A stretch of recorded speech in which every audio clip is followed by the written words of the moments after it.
नमस्कार दोस्तों, स्वागत है आप सभी का मेरे इस YouTube चैनल पर। मैं विनीत आज फिर से एक और नई क्लास में आपके सामने प्रश्नावली 1.3 लेकर आया हूं। देखिए, इस प्रश्नावली के अंदर हम परिमेय और अपरिमेय संख्याओं के बारे में आपसे बात करेंगे।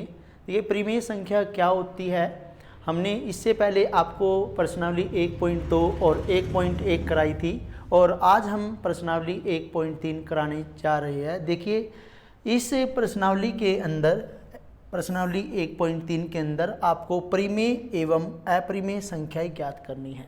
परिमेय संख्या वह संख्या होती है जो P/Q के रूप में लिखी जाती है। देखिए, जो संख्या P/Q के रूप में लिखी जाती है उसे हम परिमेय संख्या कहते हैं। परिमेय संख्या जहाँ पर Q ≠ 0 होना चाहिए और अपरिमेय संख्या वो होती है जो P/Q के रूप में नहीं लिखी जा सकती। देखिए, कैसे हम पता करेंगे, जैसे हमारे पास 3 4 हम लिख देते हैं, √4, √9, √18, √11। हम ये कैसे पता करेंगे कि यह संख्या परिमेय संख्या है या अपरिमेय संख्या है। देखिए, जब हम 4 का फैक्टराइजेशन करेंगे तो 2 से 2 पे जाएगा 1, 9 को करेंगे तो 9 हमारा 3 से जाएगा 3, और अब हम 18 को करेंगे, 18 हमारा 2 से जाएगा 9, 3 से करेंगे 3 पे 1। देखिए, जो संख्या जोड़ा बनाएगी, जोड़े में से हम 1 ले लेते हैं, यानी कि इसका वर्गमूल जो है 4 का टूट जाएगा, इसलिए क्या संख्या, ये क्या है, परिमेय संख्या। क्या है ये, परिमेय। जो ये हमारी 9 है, ये भी हमारा जोड़ा बना रही है और जो जोड़ा बनाती है वो क्या कहलाती है, परिमेय संख्या। तो ये भी हमारी क्या है, परिमेय संख्या। अब हम बात करते हैं 18 की। 18 में ये वाली संख्या तो जोड़ा बना रही है लेकिन ये वाली संख्या जोड़ा नहीं बना रही, तो ये हमारी क्या होगी, अपरिमेय संख्या। यानी कि वर्गमूल 18 जो है वो आपकी क्या है, अपरिमेय संख्या। कहने का मतलब ये है कि जो संख्या जोड़ा बनाएगी, यानी कि जिसका वर्गमूल टूट जाएगा, वह संख्या परिमेय संख्या कहलाएगी। और जैसे ये 11 है, 11 से ही जाएगा, तो ये संख्या जोड़ा नहीं बना रही, यानी कि इसका वर्गमूल नहीं टूटेगा, तो ये संख्या हमारी क्या कहलाएगी, अपरिमेय संख्या कहलाएगी। अब हम अपने क्वेश्चन की तरफ चलते हैं। क्वेश्चन नंबर 1 में ये कह रहा है कि सिद्ध कीजिए कि वर्गमूल 5 एक अपरिमेय संख्या है। देखिए, वैसे तो हमें पता है कि वर्गमूल 5 एक अपरिमेय संख्या है, लेकिन हमें इसको अब सिद्ध करके दिखाना है कि ये कैसे अपरिमेय संख्या है। तो सबसे पहले हम क्या करेंगे, जो ये अपरिमेय संख्या है इसको हम परिमेय संख्या मान लेंगे। माना वर्गमूल 5 एक परिमेय संख्या है। ध्यान दीजिए, सबसे पहले हमें क्या लिखना है, अपरिमेय संख्या, तो उसको क्या लिख लेंगे, परिमेय संख्या। यानी कि जब हमें अपरिमेय को सिद्ध करना है तो हम क्या लेके चलेंगे, अपरिमेय से इसको क्या ले लेंगे, परिमेय संख्या। अपरिमेय संख्या है तो इसको P/Q के रूप में लिखेंगे, P/Q वर्गमूल 5। जो ये परिमेय संख्या हमने मानी, तो इस वर्गमूल 5 को हमने P/Q के रूप में लिख दिया, और यहाँ पर जो ये P व Q है ये सहअभाज्य पूर्णांक है, जहां Q कभी भी 0 नहीं होना चाहिए। देखिए, सहअभाज्य पूर्णांक का मतलब क्या होता है कि जो ये P और Q है, ये जो P और Q है केवल एक ही संख्या से भाग जाएगा। जैसे मैं सहअभाज्य का एक एग्जांपल देता हूं, आपके पास 5 है और एक आपके पास 15 है। क्या ये सहअभाज्य पूर्णांक संख्या है या नहीं है? तो देखिए, 5 के 1 और 5 2 फैक्टर होते हैं, और 15 के देखिए 1 होता है, 3 भी होता है, 5 भी होता है और 15 भी होता है। एक तो सभी में ही होता है। तो यानी कि जो संख्या, इन दोनों संख्याओं के अंदर केवल एक ही संख्या से ये दोनों भाग जाने चाहिए, तो इसलिए 15 और 5 जो है सह-अभाज्य संख्या है, यानी कि पूर्णांक है। अब यहाँ पे देखिए हमने इस p/q को क्या मान के चला है, √5 को हमने परिमेय संख्या मान लिया है। अब हम क्या करेंगे, इसके नीचे 1 लगाएंगे और आर पार की गुणा करेंगे। p की 1 में करेंगे तो p आएगा और q की √5 में करेंगे √5q आएगा। जब हमने इसको परिमेय संख्या माना तो इस पे वर्गमूल नहीं होना चाहिए, इस 5 पे वर्गमूल नहीं होना चाहिए। तो हम क्या करेंगे, इस वर्गमूल को हटाएंगे। और ये वर्गमूल कैसे हटता है, वर्ग लगाने पर। कहते हैं वर्ग लगाओगे तो वर्गमूल हटेगा और वर्गमूल लगाओगे तो वर्ग हटेगा। तो यहां पे हम क्या करेंगे, दोनों ओर का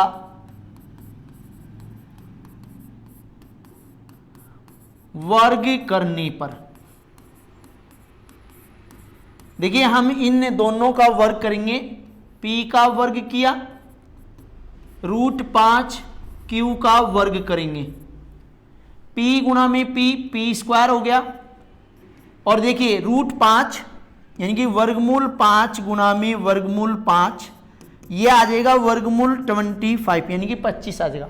और 25 के आपने टुकड़े करने हैं तो उनमें से केवल एक 5 हम लेते हैं, तो इसका आंसर कितना आ जाएगा, 5।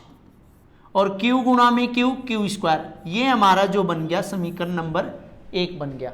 अब आप ये देखो 5 इधर है ना, q के पास गुणा में है, तो हम इसको यहां पे लेके जाएंगे भाग में। तो p स्क्वायर, ये 5 आ गए इधर भाग में आ गया। यहां पर लिखेंगे हम, यहां p स्क्वायर 5 से क्या हो रहा है, भाग हो रहा है ना, तो ये लिखेंगे कि p स्क्वायर 5 से विभाजित हो जाता है। और p स्क्वायर का मतलब है p इंटू p, तो p भी 5 से विभाज्य है। और इसको हम लिख देंगे आपका समीकरण नंबर 2। इसलिए का हम साइन लगाएंगे, इसलिए का ये साइन होता है, इसलिए p की वैल्यू हम मान के चलेंगे 5m। p इक्वल हमने क्या ले लिया, 5m। जो m है एक पूर्णांक है, m क्या है, एक पूर्णांक है। p का मान देखिए समीकरण 1 में रखे या 2 में रखे, 2 में तो हम रख नहीं सकते, तो p का मान हम समीकरण नंबर 1 में रखेंगे। देखिए यहां लिखेंगे p का मान समीकरण 1 में रखने पर, देखिए हमारा पास आगे कर रहे हैं p square equal 5q square है, ये हमारा समीकरण नंबर 1 है। और इस समीकरण में हमने p का मान रखना है, p का मान है हमारा 5m।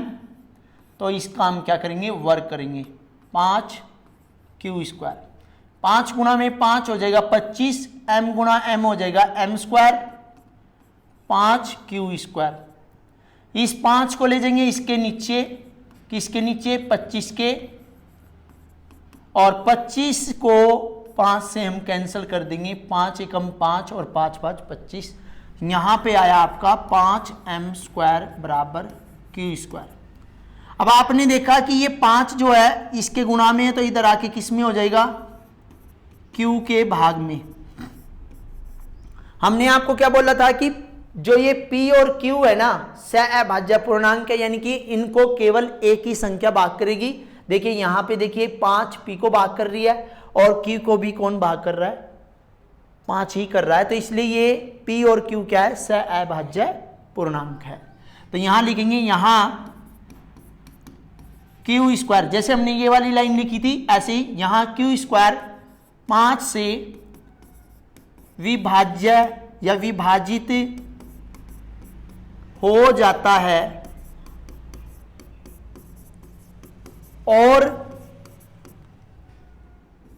q भी 5 से विभाज्य है।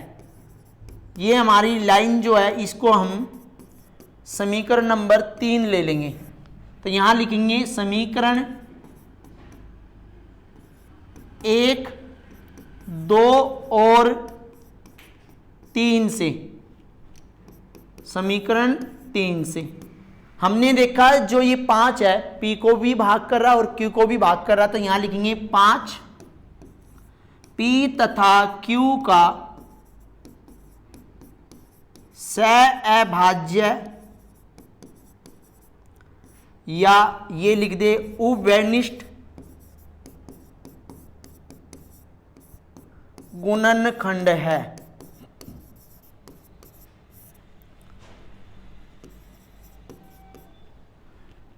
अतः वर्गमूल 5 एक अपरिमेय संख्या है।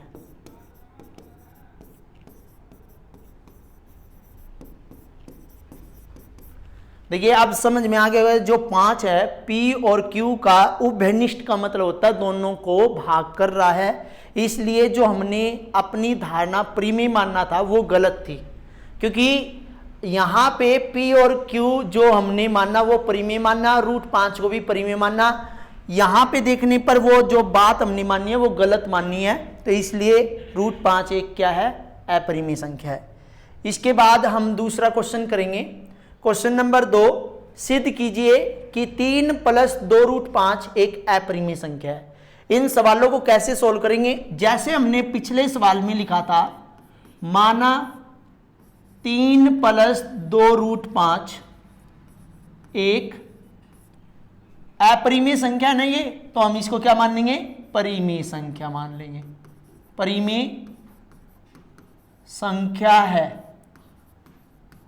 और परिमेय संख्या है तो इसको किसके रूप में लिखना है, P/Q के रूप में लिखना है। ये मैंने P/Q के रूप में लिख दी, और यहां पर वही बात लिखनी है जो हमने प्रश्न नंबर 1 में लिखी थी। यहां P और Q सहअभाज्य पूर्णांक है और Q ≠ 0। अब ऐसे प्रश्नों में हम क्या करेंगे, जो ये √5 है ना, ये अपने पास रखना है, ये दोनों चीज उस तरफ भेजनी है। कैसे भेजनी है, P/Q, सबसे पहले 3 प्लस का है तो 3 किधर आ गया, माइनस का, और इधर बचा 2√5।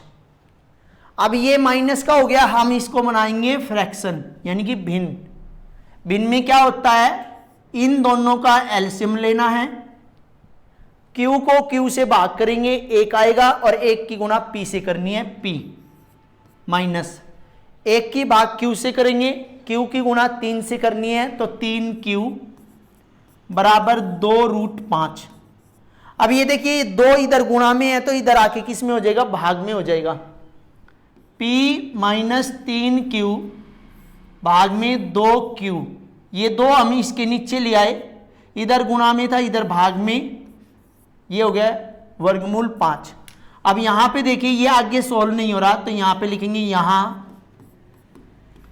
P - 3Q भाग में 2Q एक परिमेय संख्या है। देखिए ये वाला हिस्सा परिमेय और ये वाला हिस्सा अपरिमेय, इसको लिख देंगे, लेकिन √5 या वर्गमूल 5 एक अपरिमेय संख्या है।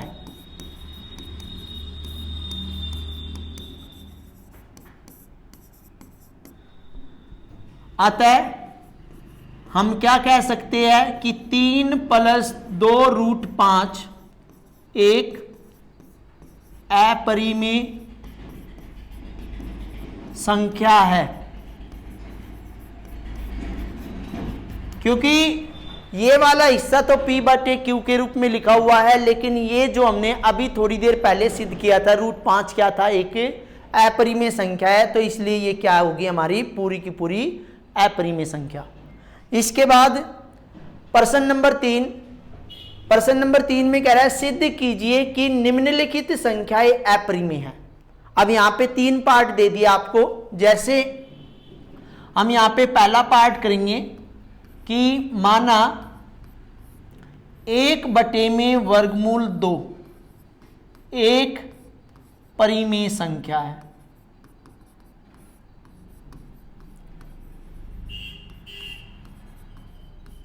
परिमेय है तो किसके रूप में लिखनी पड़ेगी? P/Q के रूप में, 1/2 और यहां पे आपने क्या लिखना है? यहां P और Q जैसे हमने लास्ट प्रश्नों में लिखा था, P और Q सअभाज्य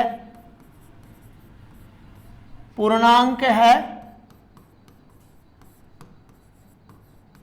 और Q नॉट इक्वल 0। अब हम इसमें क्या करेंगे? आर पार की गुणा, जैसे हमने प्रश्न नंबर फर्स्ट में किया था, आर पार की गुणा Q एकम Q और ये हो गया आपका वर्गमूल 2P। अब इसमें क्या करेंगे हम? जो ये Q बराबर √2P आया है, हम इसमें क्या करेंगे? इस वर्गमूल को हटाएंगे, जैसे प्रश्न नंबर 1 में किया था। हमने इस वर्गमूल को हटाना है तो यहां लिखेंगे दोनों ओर का वर्ग करने पर, दोनों ओर का वर्ग करने पर यहां लिखेंगे Q², ये लिखेंगे वर्गमूल 2P का स्क्वायर।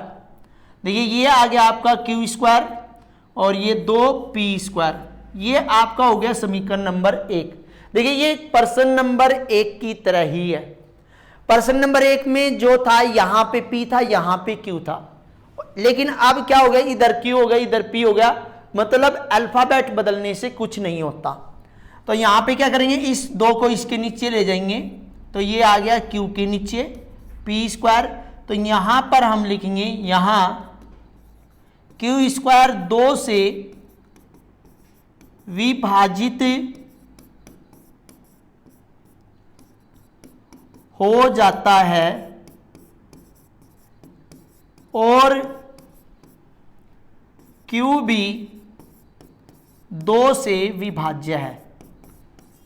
ये हमारा जो बनेगा, ये हमारा बनेगा समीकरण नंबर 2। अब हम Q का एक मान लेंगे, जैसे हमने P का लिया था, 2 यूज कर रहे थे, 2m। m एक पूर्णांक है।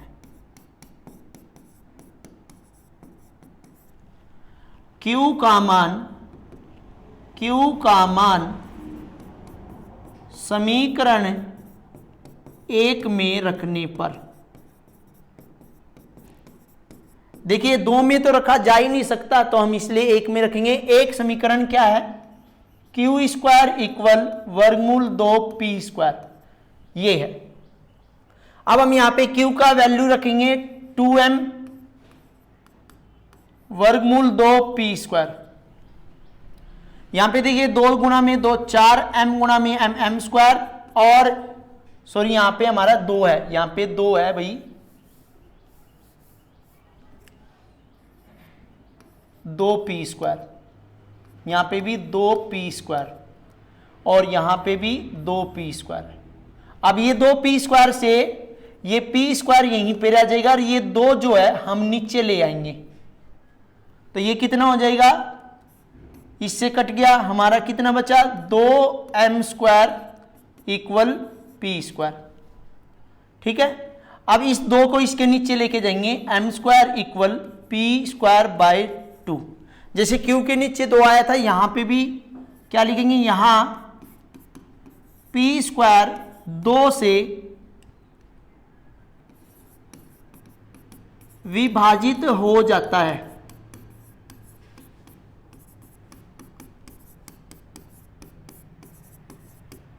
और P भी 2 से विभाज्य है। जैसे हम प्रश्न नंबर 1 में वर्गमूल 5 वाले में कर रहे थे, वैसे ही हमने इसको भी समीकरण नंबर 3 ले लिया। यहां लिखेंगे हम समीकरण 1, 2 और समीकरण 3 से क्या मिला हमें कि 2P तथा Q का उपवैनिष्ठ गुणनखंड है, अतः 1/√2 एक अपरिमेय संख्या है। क्योंकि जो हमने माना वो हमने गलत माना, हमारी कल्पना से परे था। अब हम पार्ट नंबर 2 करेंगे। पार्ट नंबर 2 देखिए क्या दे रखा है, 7√5। तो यहां पे हम लिखेंगे माना 7√5 एक परिमेय संख्या है।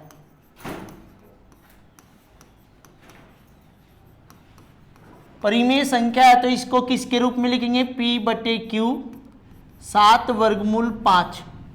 यहां पर वही लाइन लिखनी पड़ेगी, यहां P और Q सअभाज्य पूर्णांक है और Q नॉट इक्वल 0। अब देखिए ये 7 जो है इस तरफ लेके आएंगे, क्योंकि मैंने आपको बताया था वर्गमूल, ऐसे सवालों में वर्गमूल वाला अपने पास होना चाहिए। और जो ये संख्या 7 दे रखी मैं इधर ले आया और यहां पे बचा वर्गमूल 5। ये यहां पे जो देखिए सोल्व नहीं होता तो यहां लिखेंगे, यहां P/7Q एक परिमेय संख्या है और वर्गमूल 5 एक अपरिमेय संख्या है।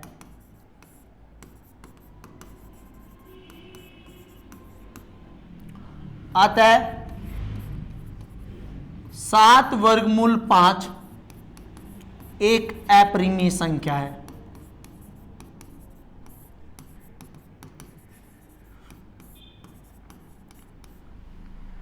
इसके बाद पार्ट नंबर 3। पार्ट नंबर 3 में देखिए 6 + √2, ये इस एक्सरसाइज का लास्ट पार्ट है। तो यहां पे लिखेंगे माना, देखिए 2-3 लाइनें तो हर बार जो है वैसे ही लिखनी है जैसे पहले क्वेश्चनों में लिखी है। माना 6 + √2 एक परिमेय संख्या है।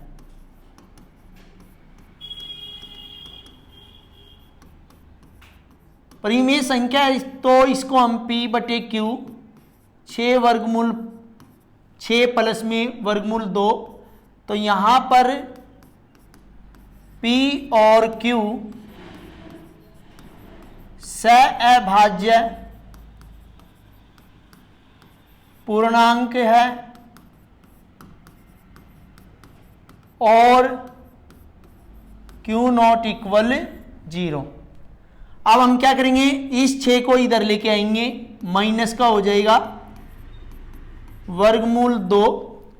इसके नीचे 1 लगाएंगे तो Q एकम Q, P एकम P और Q की 6 से 6Q √2। देखिए यहां पे आप देखिए ये अकेला रह गया, ये हमारे यहां पे सोल्व हो गया। तो यहां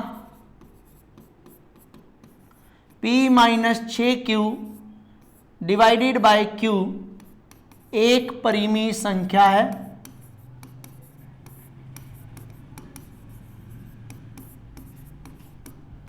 लेकिन √2 एक अपरिमेय संख्या है।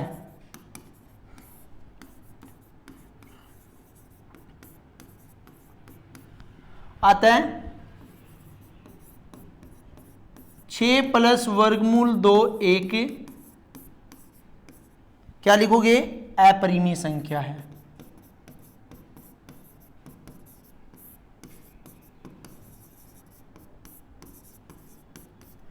इस तरह हमारी एक्सरसाइज जो प्रश्नावली 1.3 है वो पूरी हुई। और जो भी स्टूडेंट हमारे चैनल पर नए हैं वो हमारे चैनल को सब्सक्राइब कर ले। हमारे चैनल का नाम है अल्फा सर, ALPHA सर।